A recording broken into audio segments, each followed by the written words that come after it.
This is STrangerTone. Alright, anyways, today I'm going to be showing you a tutorial. As you can tell, I use demo version VSTs. Well, I'm going to show you how to get around this, because when you use a demo version VST, you are only allowed a certain amount of time to record, and then it shuts off or stops working as like a, it'll just keep playing random notes. So anyways, I'm going to show you how to get around this. I would love to have these VSTs, like the full versions of them, don't get me wrong, but I don't have the money at the moment, and a lot of you I know who want to start producing don't have a lot of money to start out with unless you're rich already. Yeah, so let me show you how to use this, because this can get annoying if you want a certain sound and you don't want to have to pay for that certain sound. I mean, I know everybody wants to have the full version, and eventually a lot of people, when they make it, they will pay for that full version, but as of right now, as of starting out, you want to have a specific sound, and you don't have the money to necessarily get that VST that you want.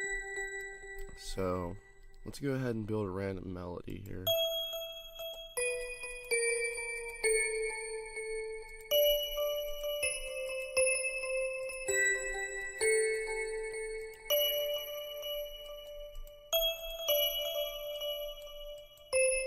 I'm just making something random here, so that way we'll just leave it at 130. And I'll go ahead and drag this to the end here, because I'm not trying to do nothing fancy right now.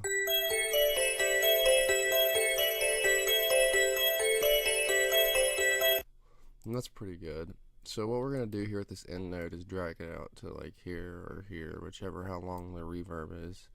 Let's go ahead and put it to here just to be safe. So now what you're going to want to do, well, let's get rid of free limiter. I don't like that on there. I like to turn this up too, so that way I have a nice treble sound, a higher treble sound, so it sounds more crisp. So what you're going to want to do is open up Edison right here, and let's shrink this down, and you're going to want to hit record, and you're going to want to play it from the playlist. And what you're going to want to do is let it play till you get about right here, because you're going to chop this part.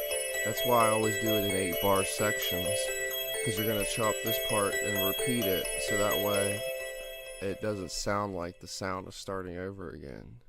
So let's stop this, and let's amplify. We wanted to let that fade out too at the end so it sounds natural, so we amplified it here. We get it halfway. I guess you can normalize it too, or you can leave it the way it is, but I like to have somewhat of a little bit more visible of my notes. So you're going to chop this end off here, and we're going to chop that off, and then you're going to put it in the playlist by clicking this button right here.